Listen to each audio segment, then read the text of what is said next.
The blood on Boone Vaughn's knuckles had barely dried when he saw the woman collapse in the middle of the dusty street, and something in his chest tightened in a way no bullet wound ever had.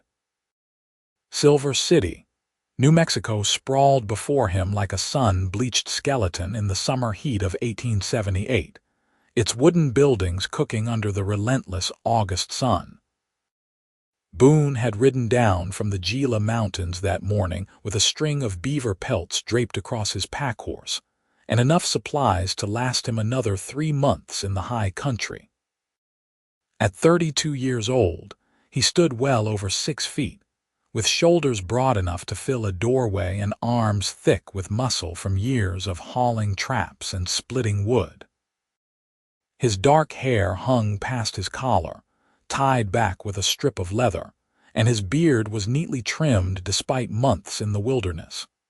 He preferred the solitude of the mountains to the noise and stench of civilization, but twice a year he descended to trade his furs and restock his provisions.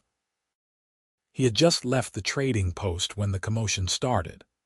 A woman in a faded blue calico dress stumbled out of the general store, one hand pressed to her forehead, the other clutching a crumpled piece of paper. She took 3 unsteady steps before her knees buckled, and she went down hard in the street. Boone moved without thinking, his long legs covering the distance in seconds. He dropped to one knee beside her, his large hands surprisingly gentle as he turned her face up toward the sun. She was young, perhaps 24 or 25, with honey-colored hair pulled back in a simple bun and skin pale as milk beneath a dusting of freckles. Even unconscious, there was something about the delicate structure of her face that made his breath catch. "Someone get water," he called over his shoulder, gathering her up in his arms as easily as if she weighed nothing at all. Her head lolled against his chest, and he could feel the heat radiating from her skin even through her dress. An older woman hurried over with a dipper of water from the public trough. "That's Willa Stratton," she said, her voice tight with concern. "She's been nursing her mother through consumption these past 6 months. Works herself to the bone, that girl does." Boone carried Willa to the shade of the nearest building's overhang and sat with his back against the wall, settling her carefully in his lap. He took the dipper and wet his fingers, dabbing the cool water against her temples and lips. Up close, he could see the dark circles under her eyes, the way her dress hung loose on her frame, the calluses on her small hands. This was a woman who knew hardship intimately. Her eyelids fluttered, and then she was looking up at him with eyes the color of spring grass, confused and unfocused. "What happened?" she whispered. "You fainted, miss, right there in the street." His voice was rough from disuse, deeper than thunder rolling through the mountains. "When did you last eat?" Her cheeks flushed pink. Yesterday morning, I think. There was bread." She tried to sit up, but he held her steady with one large hand on her shoulder. "Easy now. You need to take it slow." "I can't." The panic in her voice made him tighten his hold. "My mother. She's alone at the house. She needs her medicine." Willa clutched at the paper still gripped in her fist, and tears spilled down her cheeks. "But I don't have enough money. Dr. Harrison said the new medicine might save her, might stop the bleeding in her lungs, but it costs $42. I only have 18. Boone looked at the crumpled prescription in her hand, at the way her whole body shook with exhaustion and despair, and felt something shift deep inside him. He had lived alone for so long, had convinced himself that solitude was all he needed. But this woman, this stranger with her fierce determination and gentle heart, had cracked something open in him with a single desperate glance. "Where's your father?" he asked quietly. "Dead. Mining accident 3 years ago." She wiped at her eyes with the back of her hand. "It's just me and Mama now. I take in washing and mending, but it's not enough. It's never enough." The older woman who had brought the water clicked her tongue. That medicine came in on the train yesterday from back east. Doctor ordered it special for your mother, Willa. But if you can't pay for it, he'll have to send it back or sell it to someone else." Willa's face crumpled, and she pressed her fist to her mouth to stifle a sob. "Please, I just need a little more time. I have 3 more dresses to finish, and Mrs. Henderson owes me for her husband's shirts. Maybe by next week." "Medicine will be gone by then," the older woman said, not unkindly. "I'm sorry, dear." Boone felt Willa sag in his arms, felt all the fight go out of her at once. Something in him rebelled at the sight. He had spent years in the mountains learning to survive, learning to be hard and self-reliant. But he had also learned that some things mattered more than survival. Some things were worth the sacrifice. "How much does the doctor need?" he asked. Willa looked up at him, confused. "I told you. $42, but I only have 18. So he needs 24 more. Boone set her carefully to her feet, steadying her when she swayed. "Wait here." He strode across the street to where his horses were tied, his mind already made up. The bay gelding he had ridden down from the mountains was the finest animal he had ever owned, sure-footed as a mountain goat and strong enough to carry a full winter's worth of supplies. Boone had spent 2 years training him, had trusted that horse with his life more times than he could count. But a horse could be replaced. A mother could not.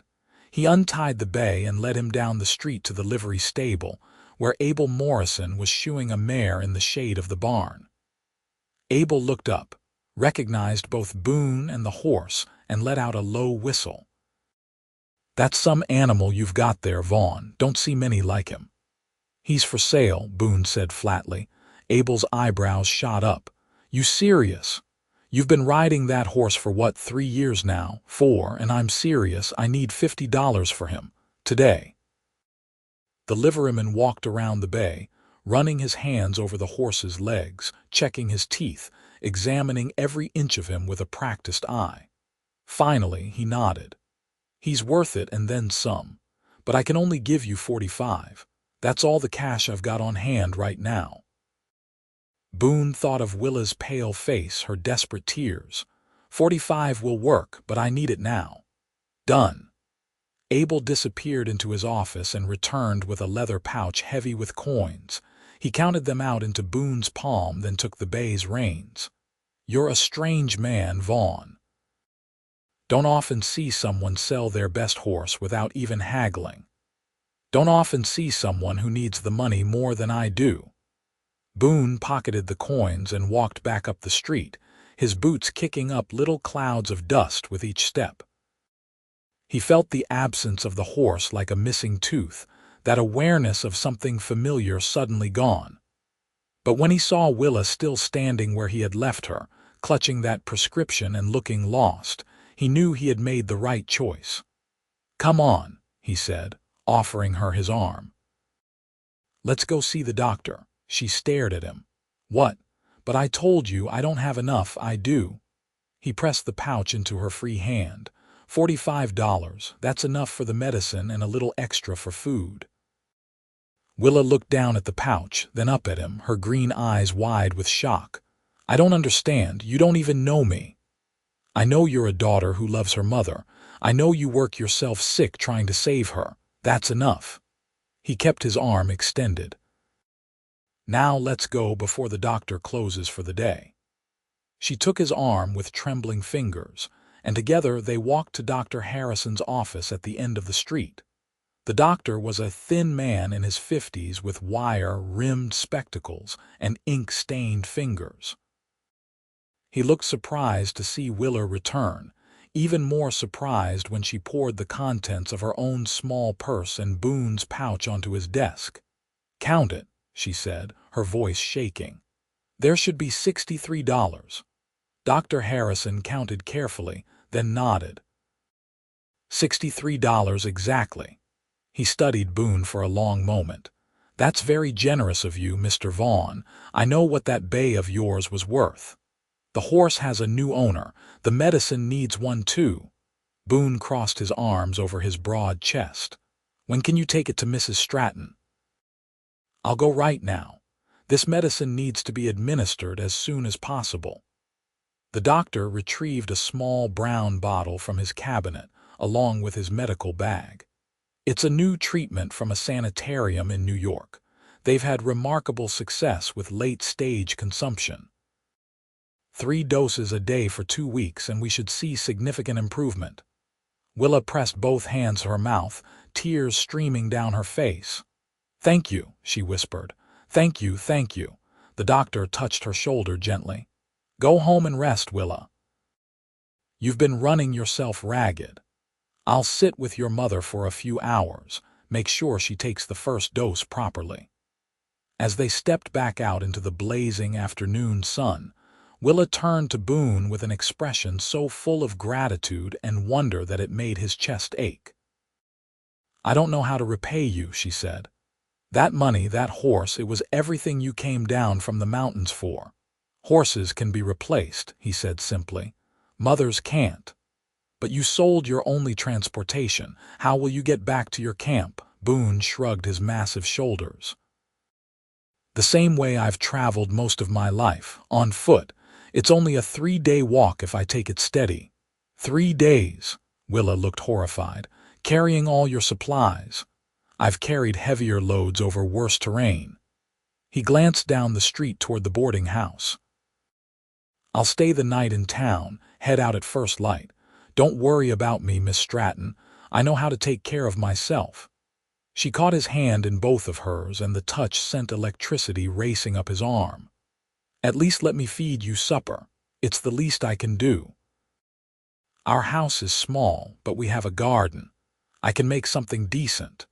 Boone knew he should say no. He had already involved himself more than he intended, and getting closer to this woman would only make leaving harder. But the hope in her eyes, the way her small hands held his so earnestly, made refusal impossible. "Supper sounds fine," he heard himself say. The smile that broke across her face was like sunrise over the mountains, and Boone realized with a mixture of wonder and alarm that he was in serious trouble. Willa's house sat at the edge of town, a small adobe structure with a sagging porch and a garden that showed signs of careful tending despite the harsh summer heat. Chickens scratched in the dirt yard, and a goat was tied in the shade of a scraggly cottonwood tree. It was humble but clean and well kept. "Wait here," Willa said, darting inside. Boone heard low voices, and then she emerged with a smile. "Mama's sleeping. The doctor said the first dose made her comfortable. She hasn't rested this peacefully in weeks." She led him around back to the garden, where tomatoes hung heavy on their vines and squash sprawled across the ground. "I know it's not much," she said, suddenly self-conscious, "but it keeps us fed. It's a good garden." Boone knelt and ran his fingers through the soil, which was dark and rich. "You've worked hard here." Willa busied herself picking tomatoes and peppers, filling her apron with vegetables. "After Papa died, I had to learn fast. Mama tried to teach me what she could, but the consumption came on so quickly. By last winter, I was doing everything myself." They worked in companionable silence, Willa harvesting while Boone hauled water from the well to refill her irrigation buckets. The physical labor felt good after the strangeness of the day, grounding him. But he found his attention constantly drawn to Willa, to the way she moved among the plants with easy familiarity, the way tendrils of honey-colored hair escaped her bun and curled against her neck. Inside the small kitchen, Willa proved herself a capable cook, despite her limited resources. She sliced the tomatoes and peppers, added some dried beef from her meager stores, and created a spicy stew that filled the little house with warmth and good smells. She also fried thick slices of bread in bacon fat and made coffee strong enough to strip paint. They ate at the small table near the window, and Boone found himself talking more than he had in years. Willa had a way of asking questions that didn't feel invasive, that invited confidence. He told her about his life in the mountains, about the crystalline streams and towering pines, the way snow could fall so thick it erased the world, the silence so complete you could hear your own heartbeat. "It sounds beautiful," she said wistfully. "I've never been more than 20 miles from Silver City. Papa always promised he'd take us traveling once he struck it rich, but—" She trailed off, staring at her plate. "The mountains will still be there," Boone said quietly. "Maybe someday you'll see them." She looked up at him, and something passed between them, an understanding too deep for words. In that moment, Boone saw his future split into two paths. He could finish his meal, spend the night at the boarding house, and walk back into the mountains at dawn. In 3 days, he would be back in his cabin, and this would become just a memory, a strange interlude in his solitary life. Or he could stay. He could find a reason to remain in Silver City, to see where this fragile connection might lead. The thought terrified him. But it also filled him with a longing so intense it was almost painful. A thin voice called from the other room. "Willa, is that you, sweetheart?" Willa jumped up, wiping her hands on her apron. "That's Mama. She must have woken up." She hesitated, then looked at Boone. "Would you like to meet her?" "If she's up to it." The bedroom was tiny, with barely enough space for a narrow bed, a dresser, and a single chair. The woman lying in the bed was so thin and pale she seemed almost translucent, her dark hair streaked with premature gray. But her eyes were bright and alert, the same spring green as her daughter's. "Mama, this is Boone Vaughn," Willa said, taking her mother's hand. "He's the man who made it possible for us to get your medicine." Margaret Stratton studied Boone with an intensity that made him feel like she could see straight through to his bones. "My daughter told me what you did," she said, her voice raspy but firm. "Selling your horse for a stranger, that's no small thing." "Your daughter's been carrying a heavy load alone," Boone replied. "Seemed like she could use some help." Margaret's laugh turned into a cough, but when she recovered, she was smiling. "Willa, dear, go get me some water. I need to speak with Mr. Vaughn alone for a moment." Willa looked uncertain but obeyed, slipping from the room. As soon as she was gone, Margaret fixed Boone with a sharp stare. "I'm dying," she said bluntly. "Oh, this medicine might buy me some time, and I'm grateful for that. But consumption is a hungry disease, Mr. Vaughn. It takes what it wants eventually. Doctor seems to think the doctor is an optimist. I'm a realist." She struggled to sit up, and Boone quickly moved to help her, propping pillows behind her back. "Thank you. Now listen to me. My daughter is the finest person I've ever known. She's smart, capable, and loyal to a fault. She's also been alone far too long, carrying burdens no young woman should have to carry by herself." "She's strong," Boone agreed. "Strong, yes, but everyone needs someone." Margaret reached out and grasped his wrist with surprising strength. "I saw the way she looked at you when she came in. I heard the change in her voice. Willa hasn't let herself feel anything but fear and exhaustion for months, but you made her hope again." Boone felt his throat tighten. "Madam, I'm a mountain man. I live alone, weeks away from civilization. That's no life for a woman like your daughter. Maybe not. Or maybe my daughter needs a man strong enough to handle the life she'd choose for herself, whatever that might be." Margaret released his wrist and leaned back against the pillows, suddenly looking exhausted. "I'm not asking you to marry her tomorrow, Mr. Vaughn. I'm just asking you not to disappear before you give her a chance to know you. That's all." Willa returned with the water, and the conversation shifted to lighter topics. But Margaret's words echoed in Boone's mind long after he left the little adobe house and made his way to the boarding house for the night. He lay awake on the narrow bed, staring at the ceiling, thinking about green eyes and calloused hands and a smile that made him believe in things he had long since dismissed as foolish dreams. Somewhere in the darkness, he made his decision. The next morning, instead of gathering his supplies and heading for the mountains, Boone Vaughn walked back to Willa Stratton's house. She answered the door in a faded work dress, her sleeves rolled up and her hair tied back with a scarf, clearly prepared for a day of laundry. "Mr. Vaughn," she said, surprise and pleasure mingling in her expression. "I thought you'd be halfway to the mountains by now, so did I." He shifted his weight, suddenly feeling awkward. "But I got to thinking, your mother's going to need someone to help around the place while she recovers. Heavy work that you shouldn't be doing alone, and I find myself temporarily without transportation anyway." Hope bloomed in her eyes, quickly tempered by practicality.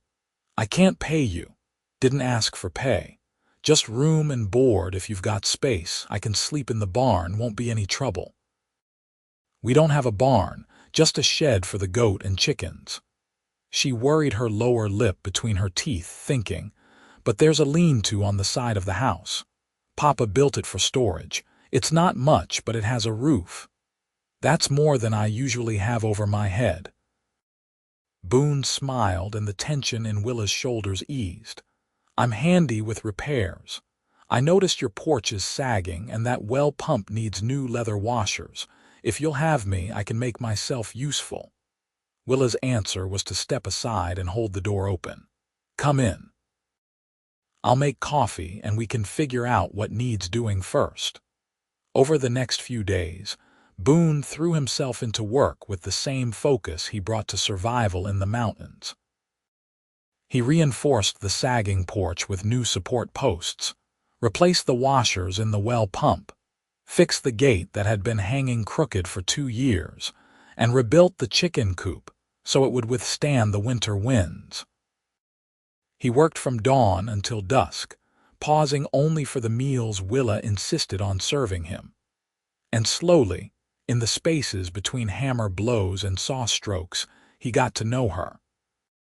He learned that she had wanted to be a schoolteacher before her father died, that she loved reading but rarely had time for it anymore, that she sang while she worked and had a voice as clear as mountain water. He learned that she was afraid of thunderstorms, but faced them without complaint, that she had a sharp wit and a quick laugh when she let herself relax, that she dreamed of traveling to California someday and seeing the ocean. She learned that he had been born in Missouri but headed west at 16, that he preferred the company of animals to most people, that he could track a deer across solid rock and shoot the eye out of a squirrel at 100 yards. She learned that he was patient and gentle despite his size, that he had a slow smile that transformed his rugged face, that he carried a worn book of poetry in his pack and read it by firelight when the nights grew long. Margaret, growing stronger each day on the new medicine, watched their growing closeness with satisfaction. She was well enough now to sit on the porch in the evenings, wrapped in blankets, and she delighted in asking Boone questions about his life in the mountains while Willa worked in the kitchen. "Do you ever get lonely up there?" Margaret asked one evening as the sun painted the sky in shades of gold and crimson. Boone considered the question carefully. "I did," he admitted, "but I told myself I preferred solitude to the complications of people. Easier to disappoint yourself than someone else." And now, he glanced through the open door to where Willa was kneading bread dough, her arms dusted white with flour, humming softly to herself. "Now I think maybe I was just waiting for the right reason to come down from the mountain." Margaret smiled. "You're a good man, Boone Vaughn. My daughter deserves a good man." A week stretched into 2, then 3. Boone told himself he was staying to make sure Margaret's recovery continued, that he was just finishing the repairs the house so desperately needed. But the truth was harder to admit. He was falling in love with Willa Stratton, falling so hard and fast it should have terrified him. Instead, it felt like the most natural thing in the world. One evening, after Margaret had gone to bed early, Boone and Willa sat on the newly reinforced porch, watching the stars emerge in the darkening sky. The air had finally cooled after another scorching day, bringing the scent of sage and distant rain. "The Perseids will be visible soon," Willa said, pointing to the northeast. "Papa used to take me out to watch the meteor showers every August. He said it was God's fireworks display." "I've seen some remarkable shows from up in the mountains," Boone said. "No light from town to dim them. They streak across the whole sky, hundreds of them, like the heavens are falling." Willa sighed wistfully. "It must be incredible." "It is." He hesitated, then added quietly, "You should see it someday." She turned to look at him, her face half in shadow. "Boone, you've been here almost a month." "The repairs are done. Mama's well enough to manage with me again. You should go back to your mountains before winter comes." "Is that what you want, for me to go?" The silence stretched between them, heavy with unspoken feelings. Finally, Willa whispered, "No, but I can't ask you to stay. This isn't your life. You have your traps to run, your cabin to prepare for winter, and I have Mama to care for, washing and mending to do. We live in different worlds." Boone reached out and took her hand, his large calloused palm engulfing her smaller one. "What if we didn't have to?" he asked. "What if we made our own world, one that had room for both of us?" Willa's breath caught. "What are you saying?" "I'm saying that I came down from the mountain a month ago planning to trade my furs and get back to my solitary life. But then I saw you fall in the street, saw the strength and love in you, and something changed. These past weeks, working beside you, talking with you, hearing your laugh, it's made me realize that I wasn't living up there. I was just existing. You make me want to live again, Willa, truly live." Tears glistened in her eyes, but she was smiling. "I've been so scared to feel this," she admitted. "Every time you smile at me, every time you say my name, I fall a little more, but I'm terrified, Boone. I'm terrified you'll realize I'm just a washerwoman with a sick mother and too many obligations, and you'll ride away and never come back. I sold my horse, remember?" He grinned, then turned serious again. "And even if I had 100 horses, I wouldn't leave, not unless you told me to go. Willa, I love you. I think I've loved you since the moment I picked you up off that street and you opened those green eyes and looked at me like I might be someone worth knowing." She launched herself into his arms, and he caught her easily, holding her close as she cried against his chest. "I love you too," she said between sobs. "I love you so much it scares me." He tilted her face up to his and kissed her softly, gently, pouring all his feelings into that single touch. She melted against him, her arms winding around his neck, and for a long moment the world narrowed to just the two of them.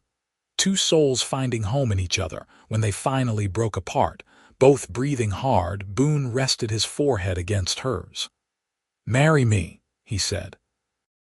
"I don't have much to offer right now. My furs are sold, my horse is gone, and I'm living in your shed, but I can work, I can provide, and I can love you with everything I have for as long as I live." "Yes," Willa said without hesitation. "Yes, yes, yes." They sat together on the porch until late into the night, making plans and dreaming aloud. Boone would find work in Silver City, perhaps as a guide for the mining operations or a hunter for the local hotels. In the winter, when work was scarce, they could retreat to his mountain cabin together. Willa could bring her books and her sewing, and they would live simply but happily, just the two of them in the pristine wilderness. "What about Mama?" Willa asked, the only shadow on her happiness. "We'll take care of her together," Boone assured her. "This house is small, but it's big enough for 3. And when winter comes and we go to the mountains, she can come with us if she's strong enough, or we'll hire someone to stay with her if she's not." Margaret, as it turned out, had been listening from her bedroom window. The next morning she met them at the breakfast table with a knowing smile. "About time you two figured it out," she said. "I was beginning to think I'd have to lock you in the shed together." Willa blushed scarlet. "Mama, don't mama me. I'm sick, not blind." Margaret reached across the table and took both their hands. "You have my blessing, both of you. Just do me a favor and have the wedding soon. I want to see my daughter married before winter." They were wed 2 weeks later in the small church at the center of Silver City, with half the town in attendance. Willa wore a simple white dress that she had sewn herself, working late into the night by lamplight to make it perfect. Boone had used the last of his fur money to buy a new suit and a plain gold band for her finger. He stood at the altar feeling awkward and overdressed, his sun-darkened skin and work-roughened hands at odds with the fine clothes. But when Willa walked down the aisle on Dr. Harrison's arm, her face radiant with joy, all his discomfort vanished. She was the most beautiful thing he had ever seen. The ceremony was simple and heartfelt. They spoke their vows in steady voices, promising to love and cherish each other through whatever hardships life might bring. When the preacher pronounced them husband and wife, Boone kissed his bride with a tenderness that made more than one woman in the congregation dab at her eyes. The reception was held in the churchyard, with tables laden with food contributed by grateful neighbors who remembered Willa's kindness and hard work. Margaret, looking healthier than she had in months, sat in a place of honor and beamed with pride as people congratulated her daughter. Abel Morrison, the liveryman who had bought Boone's bay, pulled him aside as the sun began to set. "I heard you got married today," he said. "That wouldn't have anything to do with why you sold your horse, would it?" "Everything to do with it," Boone admitted. Abel grinned and thrust a sealed envelope into his hand. "Well, every man needs a horse. Consider this a wedding present." He walked away before Boone could respond. Inside the envelope was a bill of sale, signed and dated, transferring ownership of the bay gelding back to Boone for the price of $1. Boone stared at it in shock, then looked up to find Abel disappearing into the crowd. The liveryman raised his hand in farewell without looking back. Willa appeared at his elbow, slipping her arm through his. "What is it?" He showed her the paper and she gasped. "He gave you back your horse, looks like." Boone folded the paper carefully and tucked it into his jacket pocket. "Guess there are more good people in this town than I gave credit for." "You inspired it," Willa said softly. "What you did for Mama, for me, it reminded people what kindness looks like. Abel's not the only one. Mrs. Henderson paid me double for those shirts I mentioned, and she commissioned 3 more. The hotel offered me a contract to do all their linens. We'll have steady income, Boone. We'll be all right." He pulled her close and kissed the top of her head, breathing in the scent of her hair. "We'll be more than all right. We'll be happy." And they were. The first months of marriage brought adjustments and discoveries. Boone found work as a hunting guide for wealthy Easterners who came west seeking adventure and trophy animals. His knowledge of the mountains and his tracking skills made him invaluable, and he could command premium rates. The work took him away from home for days at a time, but he always returned with money in his pocket and stories that made Willa laugh. Willa continued her washing and mending business, building a solid reputation for quality work and fair prices. The hotel contract provided steady income, and she hired 2 other women to help with the volume of work. She paid them fairly and treated them with respect, and her small business began to thrive. Margaret's health stabilized with the continued medication and good food. She would never be completely well, but the terrifying hemorrhages stopped, and she regained enough strength to help around the house and tend the garden. She seemed to grow younger as the months passed, her smile coming easier, her laughter genuine. Having Boone in the house clearly delighted her, and she treated him like the son she had never had.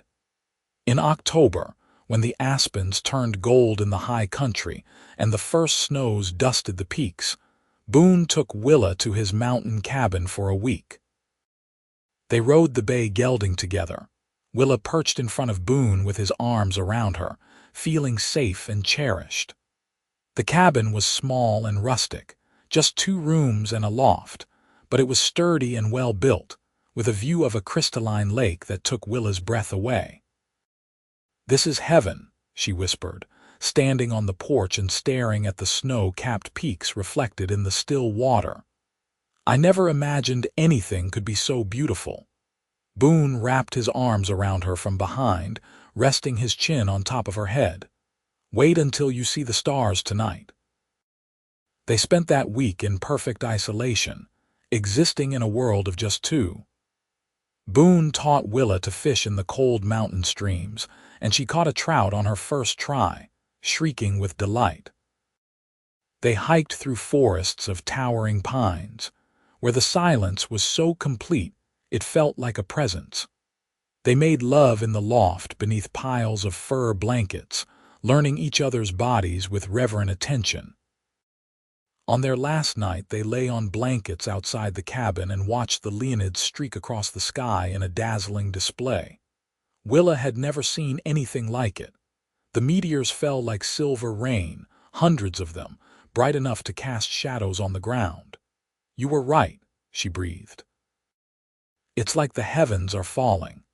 "Makes you feel small," Boone said, "but also connected to something bigger than yourself." She rolled onto her side to look at him, her face illuminated by starlight. "Thank you for bringing me here. Thank you for showing me your world." "It's our world now," he corrected. "Everything I have, everything I am, it's yours, Willa. Always." She kissed him then, slow and deep, and the stars continued their ancient dance overhead, indifferent and eternal. They returned to Silver City just as the first serious storm of the season rolled in. Margaret met them at the door with hot coffee and news. "Dr. Harrison wants to see you both," she said. "He came by yesterday asking when you'd be back." They found the doctor in his office the next morning, and his face was grave. "Margaret's doing remarkably well," he said without preamble. "The medicine has been far more effective than I dared hope, but here's the problem. I ordered a 3-month supply initially, thinking that would be enough to see results.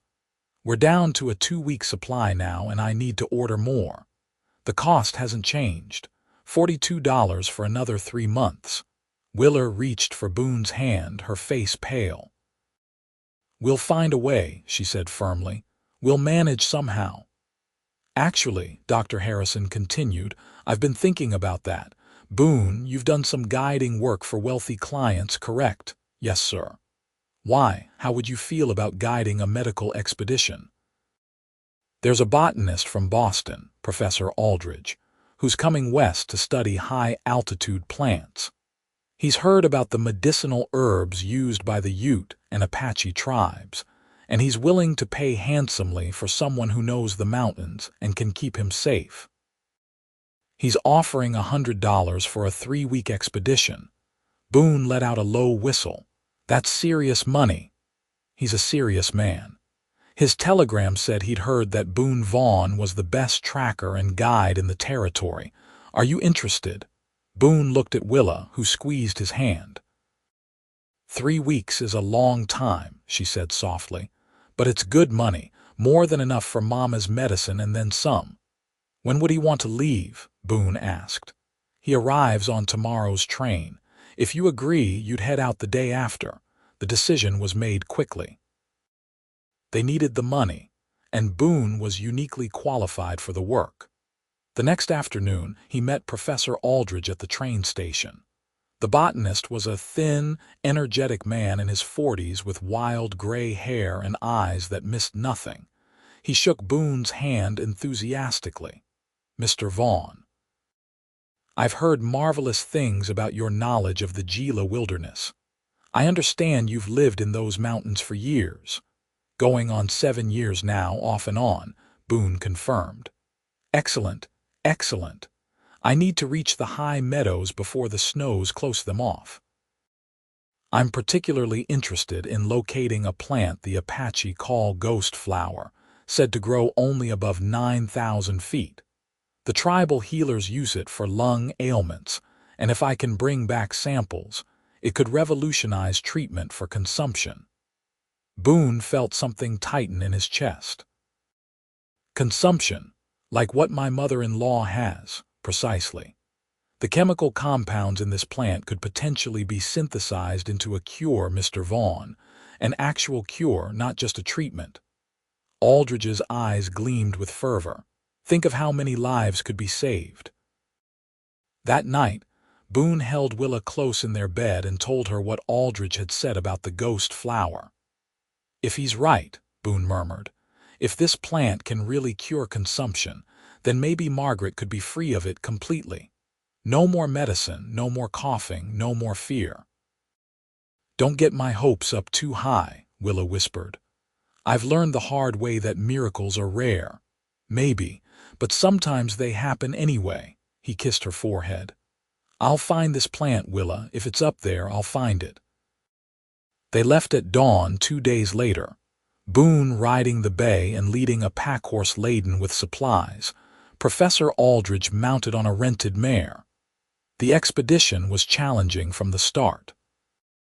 Aldridge was fit for an academic, but he had no experience with mountain travel, and the altitude hit him hard. Boone had to slow their pace considerably, and even then, the professor spent the first 3 days fighting nausea and headaches, but Aldridge's determination was impressive. Despite his discomfort, he cataloged every plant they encountered, filling notebook after notebook with detailed sketches and observations. He pressed samples between sheets of paper, labeled them meticulously, and asked Boone endless questions about the terrain and climate. They climbed steadily higher, following game trails and paths known only to Boone. The weather held clear and cold, perfect for travel but unpredictable. Winter could descend on the high country without warning, and Boone kept a careful eye on the sky. On the 10th day, they reached a high alpine meadow at just over 10,000 feet. The grass was brown with approaching winter, and snow clung to the shadowed northern slopes. Aldridge immediately began searching, his eyes scanning the ground with practiced intensity. There, he said suddenly, pointing to a cluster of pale white flowers growing near a tumble of rocks. My God, that's it. That's the ghost flower. The plant was delicate and ethereal, with translucent petals that seemed to glow in the thin mountain light. Aldridge approached it reverently, kneeling in the frost-stiffened grass to examine it more closely. Remarkable, he breathed. Absolutely remarkable. It shouldn't be able to survive at this altitude, not this late in the season, but here it is. He spent the rest of the day carefully harvesting seeds and roots, taking extensive notes on the soil composition and surrounding plants. Boone helped him pack the samples carefully in moss-lined boxes, designed to keep them alive during the journey back to civilization. That night, as they camped beside a small fire, Aldridge talked excitedly about his findings. If I'm right, Mr. Vaughn, this plant produces a compound that strengthens lung tissue and fights the bacteria that cause consumption. With proper cultivation and study, we could have a working cure within a year, maybe 2. And it would be available to regular people, Boone asked. Not just the wealthy. That's my goal. Medicine should serve humanity, not profit. Aldridge smiled. You've helped make history today, Mr. Vaughn. Whatever comes of this research, you played a crucial role. They spent another week in the mountains, with Aldridge cataloging dozens of other medicinal plants. But the ghost flower remained his primary focus, and he treated those precious samples like they contained liquid gold. The journey back to Silver City was uneventful, and they arrived 3 weeks after departing, right on schedule. Aldridge paid Boone the promised $100, plus an additional $50 as a bonus. "You've more than earned it," the professor said. "And I'll make sure my colleagues back east know who to contact if they need a guide in this territory." Boone went straight home, bursting through the door with news of the ghost flower and the professor's research. Margaret listened with wide eyes as he described the delicate white blooms and Aldridge's excitement. "A cure," she whispered. "An actual cure, he thinks so. But it will take time to develop. A year, maybe 2. Boone pressed the money into Willa's hands. "In the meantime, we can afford your medicine and a lot more besides." That winter was the happiest of Boone's life. He took occasional guiding jobs when the weather permitted, but mostly he stayed close to home, working on projects around the house and spending time with his wife and mother-in-law. Willa's business continued to grow, and she hired a third woman to help manage the workload. They had enough money to buy a small flock of sheep, which Boone built pens for, and Willa learned to shear come spring. Margaret's health continued to improve. She still needed the medicine, which they could now afford without hardship, but her color was better, and she could work in the garden for hours without tiring. She joked that she was going to outlive them all just to be contrary. In February, Willa realized she was pregnant. She told Boone one evening after Margaret had gone to bed, taking his large hand and placing it gently on her still flat stomach. "We're going to have a baby," she said, tears streaming down her face. "You're going to be a father." Boone felt his throat close with emotion. He dropped to his knees and wrapped his arms around her waist, pressing his face against her belly. "A baby," he repeated wonderingly. "Our baby." "Are you happy?" Willa asked, running her fingers through his long hair. "Happy doesn't begin to cover it." He looked up at her and she saw love blazing in his eyes. "You've given me everything, Willa. A home, a family, a reason to be more than I was, and now a child. How could I be anything but grateful?" They decided to wait to tell Margaret until Willa was further along, but the older woman figured it out within a week. "You think I don't recognize morning sickness when I see it," she said with a laugh. "I carried you for 9 months, girl. I know the signs." She was thrilled at the prospect of becoming a grandmother, and immediately began knitting tiny garments and planning the nursery. Boone converted the small storage room off the kitchen into a proper bedroom for the baby.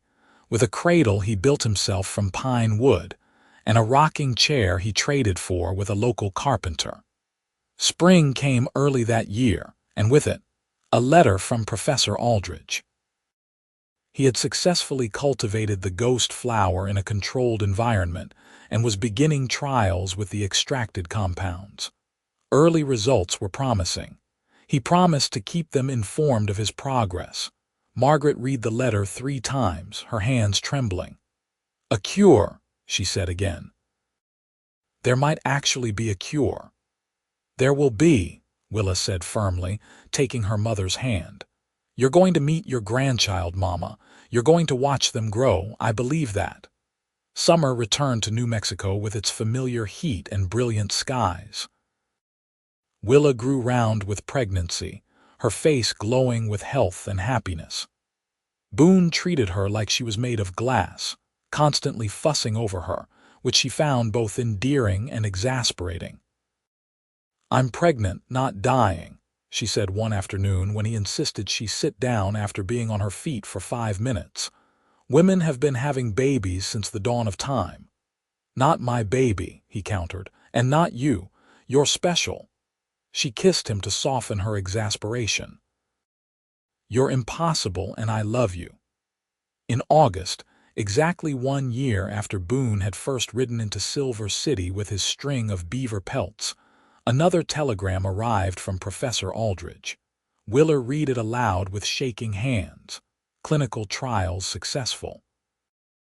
Ghost flower extract effective in halting and reversing consumption in 78% of cases. We'll begin mass production of medicine within 6 months. Your contribution to this discovery cannot be overstated. You saved countless lives, Mr. Vaughn. With profound gratitude, Professor Edmund Aldrich. Margaret broke down crying, and Willa held her while she sobbed with relief and joy. Boone stood nearby, feeling humbled and awed by the strange path his life had taken. A year ago, he had been a solitary mountain man with no attachments and no responsibilities beyond his own survival. Now he was a husband, soon to be a father, and apparently had played a role in developing a cure for one of the deadliest diseases of the age. "None of this would have happened if you hadn't sold your horse," Margaret said later, wiping her eyes. "If you hadn't given a stranger everything you had for no reason except kindness." "I had a reason," Boone said quietly, his eyes on Willa.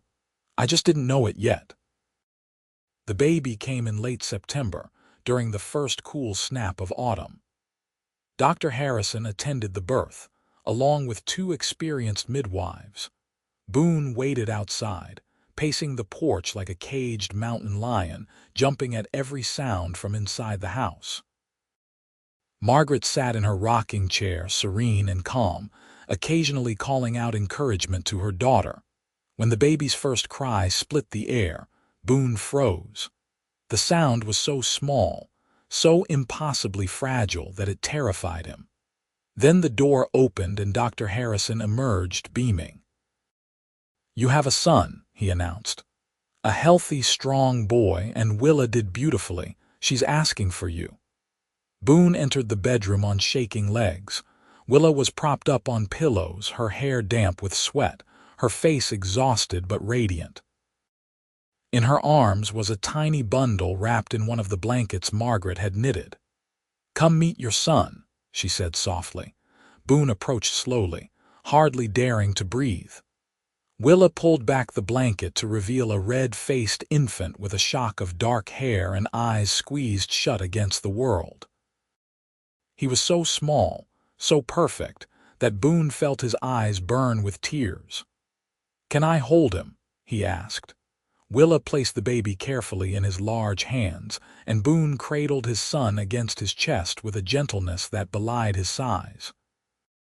The baby made a small sound, one tiny hand escaping the blanket to wave in the air. Without thinking, Boone offered his finger, and the baby's hand closed around it with surprising strength.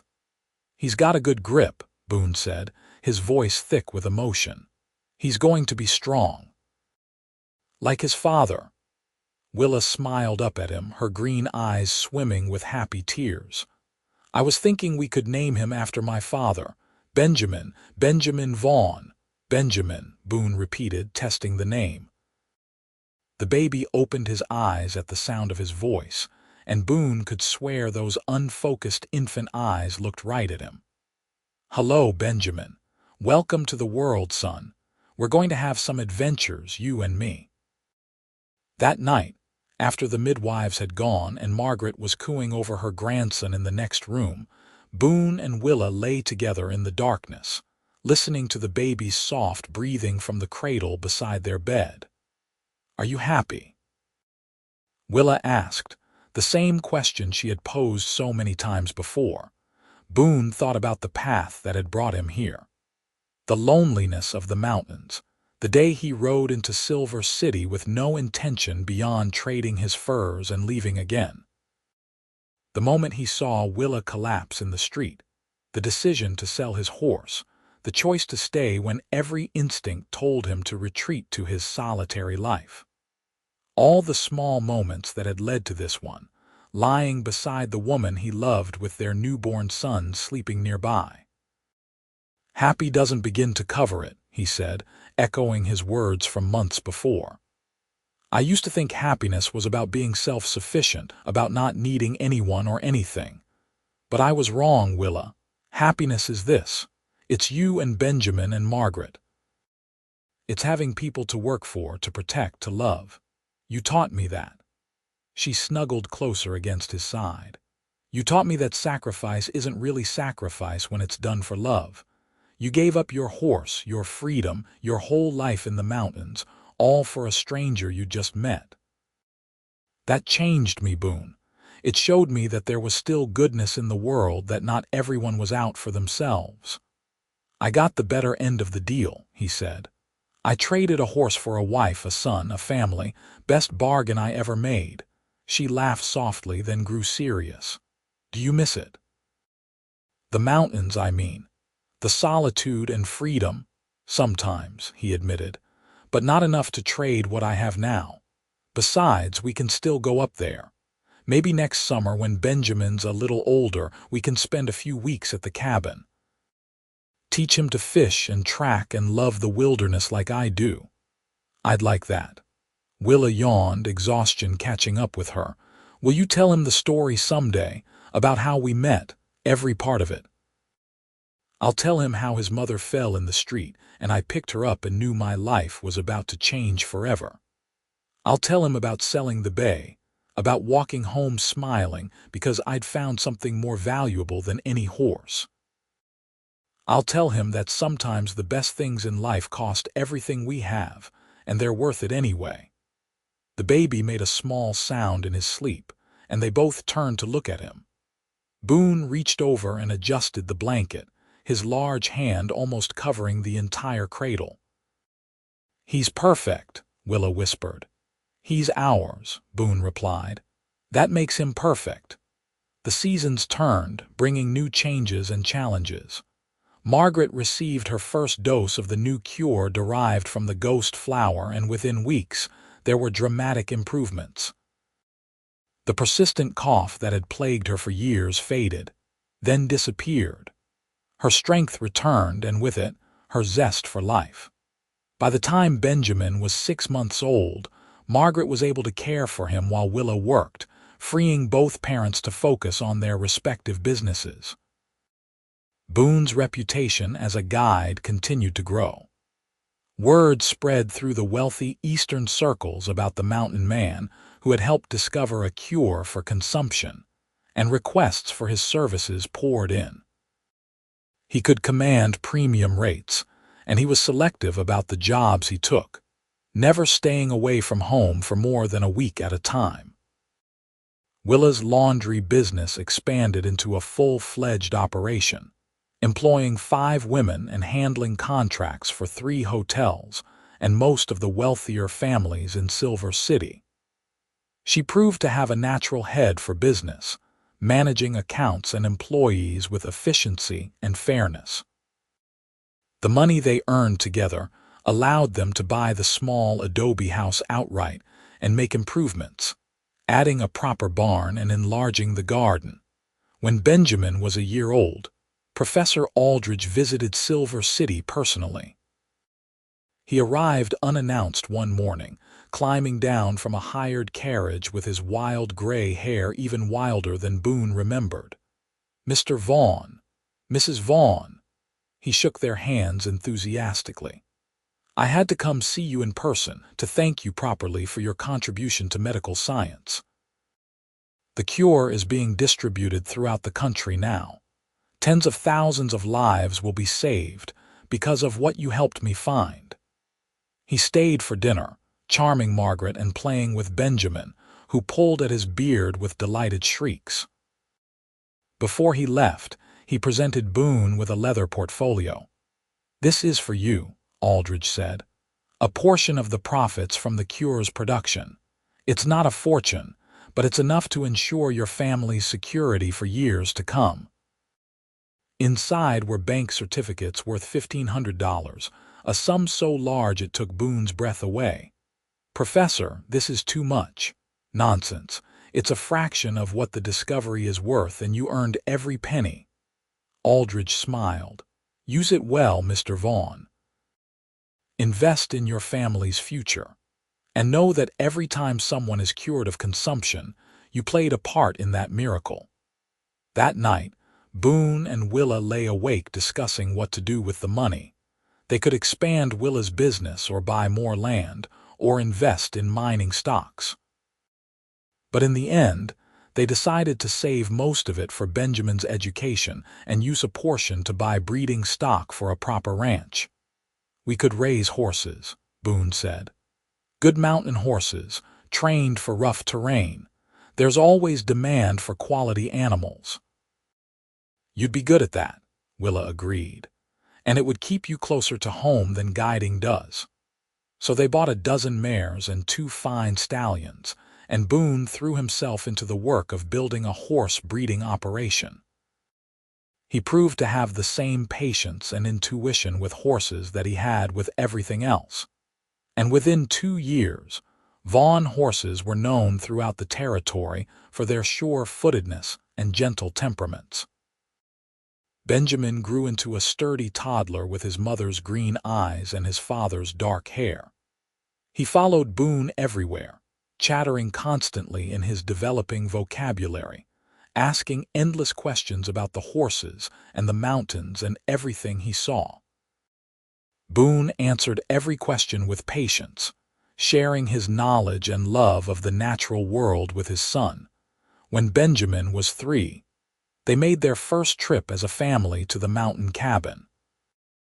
It took 2 days of careful travel, with Benjamin riding in a sling on Boone's back and Willa riding beside them. Margaret came too, insisting she was strong enough for the journey, and she proved it by handling the rough trail without complaint. The cabin had weathered the intervening years well, though it needed some repairs that Boone tackled immediately. They spent 2 weeks there, fishing and hiking and existing in the peaceful isolation that Boone had once thought he needed to be happy. But this was better. Sharing the mountains with the people he loved, seeing Benjamin's wonder at the towering trees and crystalline streams, watching Willa and Margaret grow stronger in the clean mountain air, this was true happiness. One evening, as the sun set over the lake in a blaze of orange and gold, Willa found Boone standing on the porch, looking out at the water with Benjamin asleep in his arms. "What are you thinking about?" she asked, slipping her hand into his. "About how far we've come." "About that day in Silver City when I saw you fall, and something in me knew that my life was about to change." He looked down at their sleeping son. "I used to think strength meant not needing anyone. But real strength is admitting when you need help, accepting love when it's offered, being willing to sacrifice for something greater than yourself." "You taught me that," Willa said. "When you sold your horse for my mother's medicine, you showed me what real love looks like. Not words or promises, but action. You gave up something precious for strangers, and it changed everything. Best decision I ever made." Boone kissed her softly, mindful of the child between them. "I walked home smiling that day because I knew, somehow, that I'd found something worth more than any horse, any amount of solitude, any life I'd built for myself. I'd found you." The years continued to pass in a rhythm of seasons and milestones. Benjamin was joined by a sister when he was 4, a tiny girl they named Grace after Boone's mother. 2 years later came another boy, Theodore, completing their family. The house rang with laughter and noise, with children's voices and running feet, with all the beautiful chaos of a family growing and thriving. Margaret lived to see all 3 of her grandchildren grow, her health fully restored by the ghost flower cure. She remained sharp and active well into her 60s, helping to manage the household and doting on the children. The consumption that had nearly killed her became a distant memory, a shadow from the past that no longer had power to frighten. Willa's business eventually grew large enough that she could hire a manager and step back from the day-to-day operations, allowing her to focus on the ranch and the children. She never lost her capacity for hard work or her sharp mind for business, but she learned to balance ambition with family, to find joy in the small moments as well as the large accomplishments. Boone transitioned fully from guiding to ranching, building Vaughn Ranch into one of the most respected horse operations in New Mexico territory. His horses were known from Colorado to Arizona, and buyers came from as far away as California to purchase his stock. But no amount of success made him forget his roots. He still spent time in the mountains every year, sometimes alone to refresh his spirit, more often with his family to share the wilderness he loved. On their 10th wedding anniversary, Boone took Willa back to the spot where they had first watched the meteor shower together. The children were old enough to stay with Margaret for a few days, and the couple made the journey on horseback, riding side by side through the familiar trails. They spread blankets on the same patch of ground where Boone had proposed and waited for darkness to fall. The night was clear and cold, perfect for star-gazing, and the meteors began their annual dance across the sky. "You remember what you said to me that night?" Willa asked, her head resting on Boone's shoulder. "The first time we watched the Perseids together. I said it made you feel small but also connected to something bigger than yourself. You also said it was our world now. Everything you had, everything you were, it was mine." She turned to look at him, her face illuminated by starlight, hardly changed from the exhausted young woman he had picked up off the street a decade before. "You kept that promise, Boone. Through everything, you've shared your whole self with me. The mountains, the wilderness, the quiet places you once thought you needed to keep for yourself. You gave me all of it, and in return, you got a crowded, noisy life full of children and responsibilities and not much solitude at all." Boone smiled, his arm tightening around her. "I got everything I ever wanted, even though I didn't know I wanted it. I got you, Willa. That was enough. Everything else is just bonus." They lay together under the falling stars, talking about the past and dreaming about the future. Benjamin would start school next year in Silver City, showing early signs of his father's intelligence and his mother's determination. Grace was already horse crazy, begging to help with the foals every spring. Theodore was too young yet to show his inclinations, but he was a happy, curious child who laughed easily and loved fiercely. "We did good," Willa said softly. "Despite everything, despite the hardship and the fear and all the times we didn't know if we'd make it through, we built something beautiful." "We did," Boone agreed, "and we're not done yet.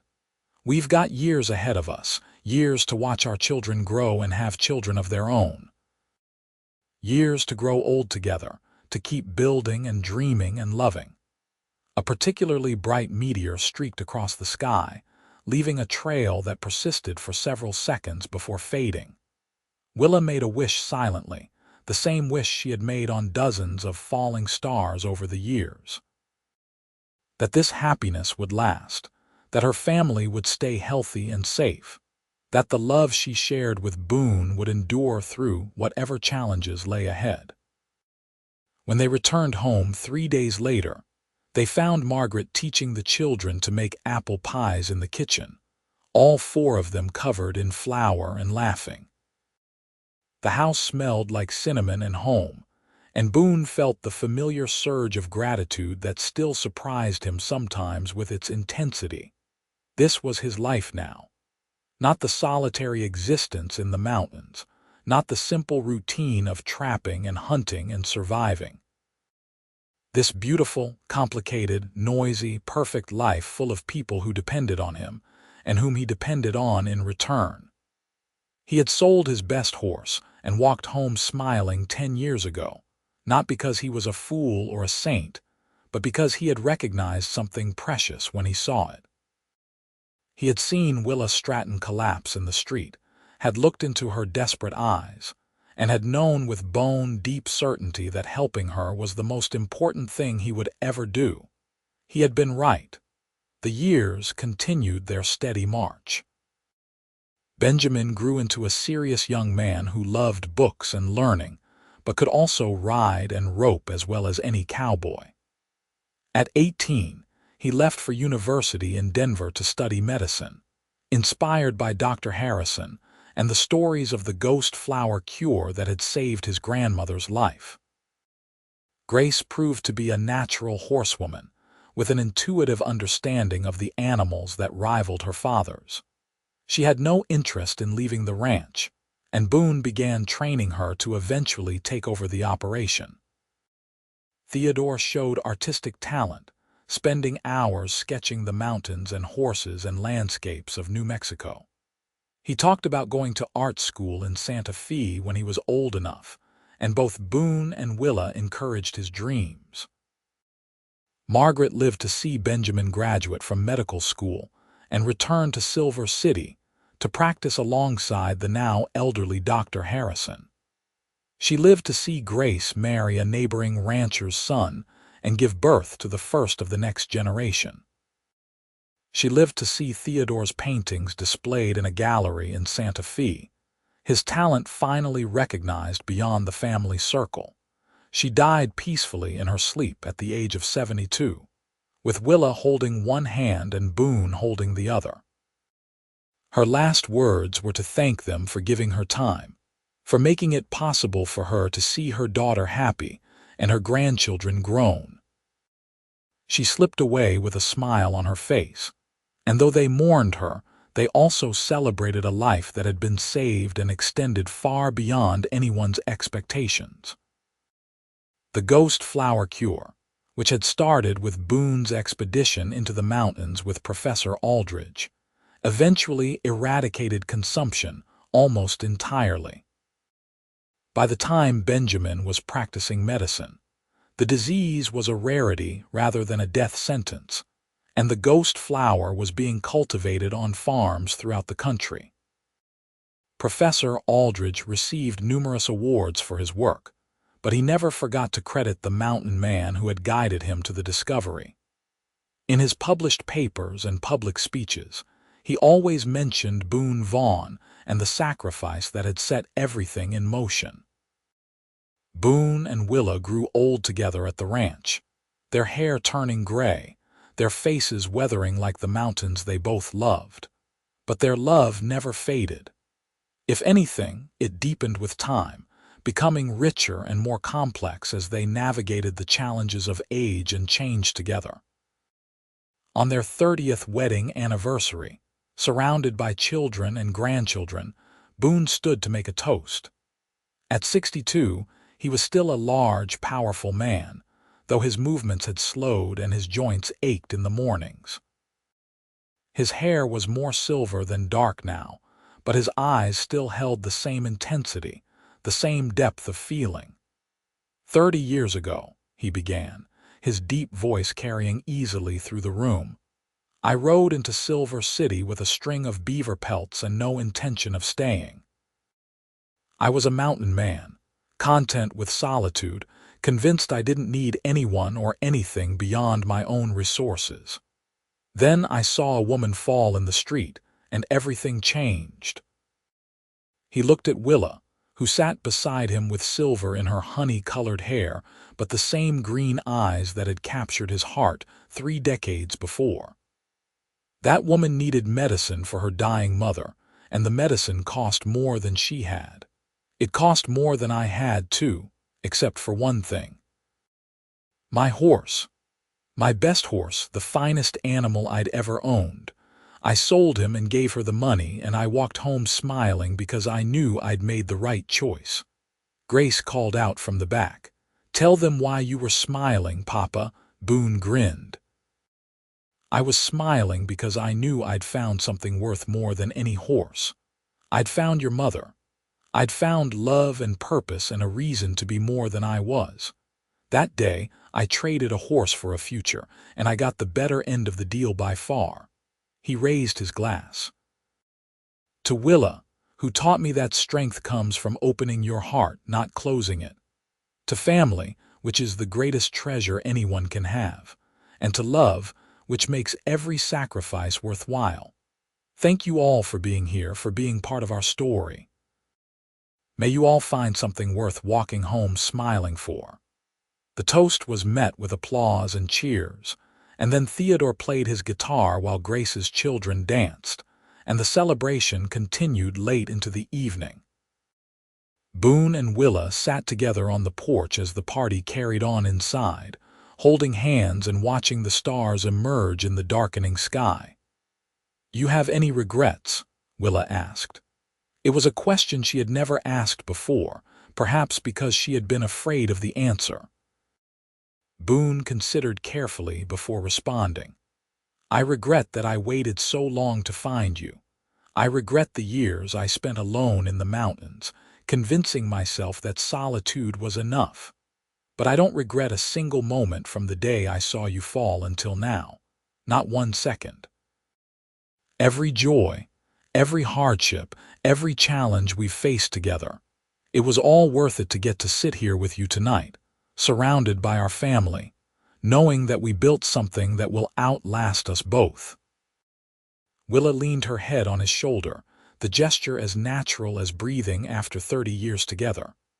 "I love you, Boone Vaughn. I loved you from the moment you picked me up off that street, and I'll love you until my last breath and beyond. And I love you, Willa Vaughn. You saved my life that day just as surely as I saved your mother's. You gave me a reason to live instead of just survive, to love instead of hide, to build instead of drift. Everything good in my life came from you." They sat in comfortable silence as the night deepened around them. Two souls who had found each other against all odds and built a life together that exceeded anything either had dared to dream. Inside, their family celebrated, their legacy carrying on through children and grandchildren who would tell and retell the story of how Boone and Willa met. It would become a family legend, passed down through generations. The story of a mountain man who sold his best horse to buy medicine for a stranger's mother, who walked home smiling because he knew he had found something more valuable than any possession. The story of a young woman who looked up from the dust of a silver city street and saw her future in the eyes of a man she had never met. The story of sacrifice and love, of choices made in moments that echo through lifetimes. Years later, when Benjamin's son asked him about his grandparents, Benjamin would bring out the old photograph taken on their 25th anniversary. In it, Boone stood tall and strong with his arms around Willa, both of them smiling at the camera with the absolute certainty of people who knew they were exactly where they belonged. "They were proof that love is real," Benjamin would tell his son. "That sacrifice matters.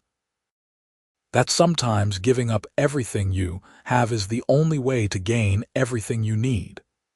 Your grandfather sold his best horse and walked home smiling, and that single act of kindness changed everything. It saved your great-grandmother's life, brought your grandparents together, led to the discovery of a cure that saved thousands of lives. All because one man chose compassion over convenience, love over solitude." The ranch continued to thrive for generations, managed by Grace's descendants who maintained the high standards Boone had established. The horses they bred still carried the Vaughn name, still demonstrated the qualities Boone had prized: strength, intelligence, loyalty, and heart.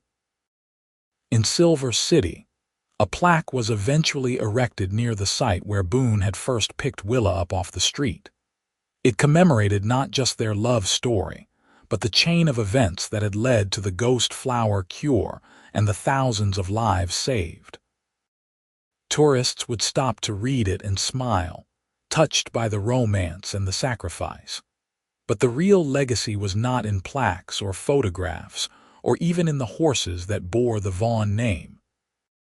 The real legacy was in the love that had started with a single act of kindness and had grown to encompass generations. It was in the values passed down from Boone and Willa to their children and grandchildren: compassion, courage, and the willingness to sacrifice for something greater than yourself. Boone lived to be 74, dying peacefully in his sleep with Willa beside him, just as they had lived for nearly 4 decades. His last coherent words were to thank her for the life they had shared, for taking a chance on a rough mountain man who didn't know how to be anything but alone until she taught him. Willa followed him 2 years later, her heart simply giving out one morning as she worked in the garden she had tended for so many years. Grace found her there among the tomatoes and peppers, a peaceful expression on her face, as if she had simply decided it was time to join her husband. They were buried side by side on a hill overlooking the ranch, with a view of the Gila Mountains in the distance. The headstone was simple, bearing their names and dates in a single line. He sold his horse and found his home. The story of Boone and Willa Vaughn became part of New Mexico's history, retold in books and articles about the Old West. But the most important retellings happened around family dinner tables, in quiet moments between parents and children, in the passing down of values and memories that kept their spirit alive long after they were gone. And on clear August nights, when the Perseid meteors streaked across the sky above the ranch, later generations of Vaughns would gather to watch the celestial display and remember the couple who had started it all. They would tell the story once more, keeping it alive for those who came after. The story of a mountain man who had everything he needed, but nothing he wanted, until he saw a woman fall in the street and realized that sometimes the most important things in life are the things you're willing to give everything to obtain. The story of a sacrifice made without hesitation, a love found in the most unlikely circumstances, a life built on foundations of compassion and courage. The story of how medicine cost more than he had, so a mountain man sold his best horse and walked home smiling, knowing he had made the trade of a lifetime. And in the end, that smile said everything worth knowing about love and sacrifice, about priorities and values, about what truly matters when you strip away everything else. Boone Vaughn had walked home smiling that August day in 1878 because he had just invested everything he owned in something infinitely more valuable. He had invested in love and family, in a future he couldn't yet see but somehow knew would be worth the cost. He had been absolutely right. The mountains still stood, timeless and eternal, watching over the land where Boone and Willa had lived and loved and built their legacy.